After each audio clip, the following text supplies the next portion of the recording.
이번에 아주 뉴스타파에서 엄청난 기사를 또 냈습니다. 앞으로도 계속 연결해서 더 우리가 놀랄 만한 얘기를 하실 것 같은데, 우선 기자님, 이 검찰 수사 보고서를 입수해서 이번에 특종을 터뜨리신 거라면서요? 예. 그 경위가 어떻게 되죠? 그러니까 오늘 뭐 다른 언론 기사 보니까 네. 뭐 피고인들의 변호인 측에서 나온 거 아니냐, 뭐 얘기했는데. 창원지검이 그러더라고요. 네. 네, 근데 검찰이 잘 생각해야 될 게 검찰 자기 자신들을 돌아봐야 된다라는 겁니다. 왜냐하면 검찰 내부에서 여러 각양각색의 사람들이 있잖아요. 네. 윤 대통령 부부에 대해서 결정적인 물증을 갖고 소환 조사조차 하지 않았을 때 내부에서의 반발이나 이런 건 없었을까? 그러면 자기들은 자신들을 좀 돌아보라 이겁니다. 네네네. 그러니까 여보세요? 네. 예. 그러니까 일단 창원지검에서 이 뉴스타파의 보도는 증거 기록을 복사해간 이 사건의 변호인단들이 흘렸을 것이다 이러면서 지금 얘기한 것에 대해서 아니다 이런 얘기 좀 하시는 거죠? 그러니까 이제 사건이 일어났을 때 네. 거기에 대해서 유출경이나 뭐 이런 것들을 따지는 애들은 보면은 왜냐면 그 내용에 대해서 부정하고 싶은 거거든요. 근데 그렇죠. 저희가 보도했던 건 뭐냐면 네. 왜 검찰 너희들은 이렇게 유력한 결정적인 물증을 갖고 있는데 윤석열, 김건희를 소환 조사하지 않았냐는 게 저희의 보도 결과 그 목적이거든요. 포인트죠, 그렇죠? 예, 네. 보도 포인트인데 거기에 대해서 대답을 하지 않고 이거 어디서 났어라고 하면 그렇게 되면 모든 예를 들면 그 미국에서 있었던 뭐 펜타곤 페이퍼스 보도라든가 네. 워터게이트 보도라든가 우리가 다 알고 있는 보도들 있잖아요. 네. 그거 국방부 기밀 문서고 그런 거잖아요. 그렇죠. 근데 유출돼서는 안 되는 거지만 그런 것들을 언론이 확보를 해서 보도했을 때 국민들이 진실을 알게 되는 거잖아요. 맞습니다. 검찰은 근데 이렇게 얘기합니다. 그럼 뭐 카톡 10개 나오면 10개 나왔다고 보도하고 발표하고 또 대통령 부르고 뭐 100개 나오면 그때 또 100개 나왔다고 또 부르고 뭐 매번 그렇게 부르냐. 우리 다 수사상 전략이 있는 것이다. 우리는 그래서 한꺼번에 정리해가지고 부르려고 그때 안 부른 것 뿐이다. 뭐 이렇게 또 변명은 하긴 하더라고요. 근데 그 말이 진짜면은 뭐 안심인데요. 네. 제가 볼 때는 진짜 같지 않습니다. 알겠습니다. 자, 두 번째 포인트는요. 이제 검찰이 왜 윤 대통령 부부를 사실은 소환 조사하지 않냐 이 거짓말쟁이들을 이제 이거는 우리가 이제 알겠고 두 번째로 검찰 수사 보고서에 280개 정도 되는 이제 카톡이 서로 주고받아줬다는 게 나왔잖아요. 이 내용을 보면은 이게 무슨 뜻인지를 우리가 좀 정확히 알아야 될 것 같습니다. 그러니까 저희가 처음 보도했던 것은 이제 윤 대통령 부부의 공천 개입 의혹이란 게 네. 명태균이 뭐 여론조사를 공짜로 해줘서 김영선 전 의원의 공천을 줬다 이거잖아요. 그렇죠. 근데 이 의혹이 성립이 되려면 명태균이 여론조사를 해서 전달을 했다. 요게 이제 전제가 성립이 돼야 되는 거거든요. 네. 근데 여태까지 언론들이 정보가 없으니까 거기에 대해서 이제 입증을 못했죠. 근데 이번에 나온 게 의미가 뭐냐면 명태균이 뭐 언론에 공개하는 것이든 아니면 공개하지 않는 것이든 다 포함해서 윤석열 대통령 부부에게 수시로 보고했다는 게 정확하게 드러난 거기 때문에 네. 명태균이 여론조사를 뭐 조작했대만 이건 아무 의미가 없어요. 왜냐하면 공짜로 무료로 그걸 받아보면서 심지어는 뭐 질문도 하고 막 이러고 있거든요. 그렇죠. 단순히 받아본 게 아니라 거기에 대해서 이게 어떤 의미인지 예를 들면 뭐 김건희 여사가 오죽하면 충성이라는 표현을 쓰겠습니까? 예. 그리고 저희가 공개하지는 않았습니다만 1등 꼭 만들어주세요 제발요 이런 표현도 있어요. 김건희 씨가 명태균 씨에게 윤석열이 꼭 1등 해야 된다. 이런 조작을 해달라 이걸 흡수하듯이 하는 암시한다네요. 장면들도 나오거든요. 그래요?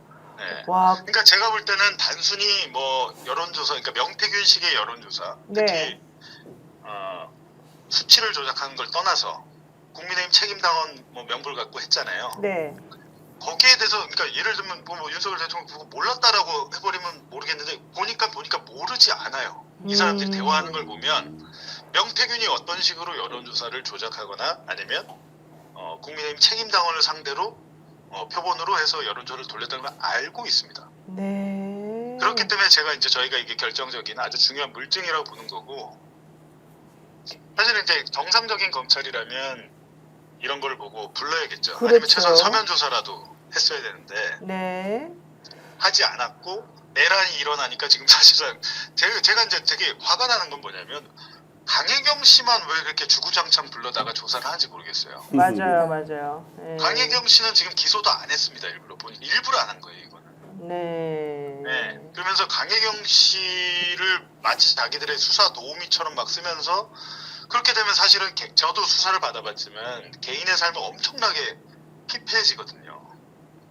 맞습니다. 네. 자, 다음 주에도 또 뭐 조사한다고 하던데, 네, 그러니까 맞아요. 검찰의 이 수사 방식에 대해서 강혜경 같은 국민인데, 그러면 대한민국 국민 똑같은 국민인데 강혜경은 막 불러다 그렇게 해도 되고, 윤석열, 김건희는 도대체 뭔데?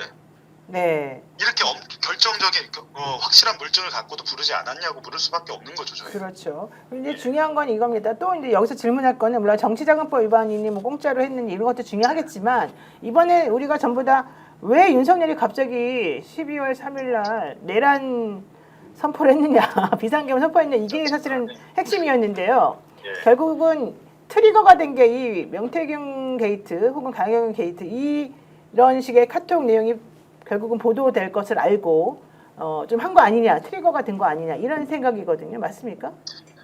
저는 그렇게 생각이 들더라고요. 왜냐면 아. 처음에 의심이 있었는데 저희가 그 명태균 그 카카오톡 대화 내용을 보니까 네.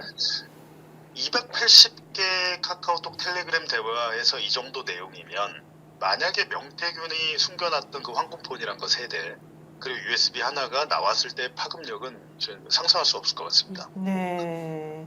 그러니까 아마 윤석열 입장에서는 네. 계엄 선포하기 전에 명태균이 그걸 뭐 원래 박주민 의원한테 주려고 했는데 뭐 이제 검찰에 줘야겠다 뭐 이랬거든요. 네네. 그 상황에서는 아마 그렇게 생각할 수밖에 없어요. 왜냐하면 지금 저희가 그 수사 공개한 그 검찰 수사 보고서가 대검이나 이런 데를 통해서 대통령실 법률비서관실이나 민정수석실 통해서 대통령한테 보고가 된 걸로 보이거든요. 네. 왜냐하면 우리나라의 대부분 프로세스가 그렇게 왔잖아요. 그렇죠. 예, 그 더구나 검찰총장 출신인 사람이 자기에 대한 내용을 네. 당연히 대검으로부터 보고 받았을 거라 보이고 그렇기 때문에 이제 더구나 그 상황에서 명태균이 자기 폰까지 제출하겠다 이런 상황에서는 저는 다른 대안은 없었을 것 같아요. 그렇죠. 네. 이제 사실은 저 PC에서 나온 자료들은 저들만의 카톡 대화만 있는 게 아니고 지금 현재 국민의힘에서 큰 소리 치고 있는 대선 후보, 대선 주자급 의원들에 대한 것도 되게 많지 않습니까? 그런 것들도 앞으로 공개할 예정이신가요? 그러니까 한 가지 재밌는 건데 김종인 네. 전 위원장이 뭔가 대단한 사람 같잖아요. 제가 보니까 대단한 사람 아니더라고요. 아, 왜요? 왜냐면 주로 명태균에 의존한 건 맞는 것 같아요. 아. 네, 맞고 여러 가지로 2021년도 본인 비대위원장 할 때부터 그런 것도 있는 것 같고 예를 들면 뭐 김진태 도지사, 네. 김진태 도지사 눈물 흘릴 수 있습니다. 이거 다 공개되면. 네. 그래서 왜냐면 우리 국민들이 싫어하는 건 거짓말이잖아요. 그렇죠. 거짓말하면 안 되죠. 차라리 처음부터 걸렸을 때 솔직하게 얘기하면 됐는데 뭐 이거 아니다 저거 아니다 거짓말 하잖아요. 네. 이준석 의원, 김종인 위원장, 뭐 김진태 등등등 제가 볼 땐 다 파악이 된 것 같아요 검찰에서. 맞습니다. 예. 하여튼 네, 감사드리고. 자, 그리고 네, 추가로 한마디. 지금 공개할 것도 네. 좀 오늘 단독으로 여기서 공개해 주시죠. 어떤 게 있습니까? 그러니까 예를 들면 예. 심각한 게 있고 예를 들면 명태균이 했던 일 중에 국정 개입 이런 것도 있을 거 아닙니까? 네. 우리가 박근혜 국정농단 때 최순실 국정농단 때 최순실이 연설문을 고쳤다 뭐 이렇게 했잖아요. 네. 명태균은 최순실을 훨씬 뛰어넘는 존재예요. 우와. 네. 혹시 무슨 뭐- 연설문을 고치거나 네. 뭐 캠프에 예를 들면 주호영 의원이 상임 그 경선 캠프에서 상임 선대위원장이 됐는데 네.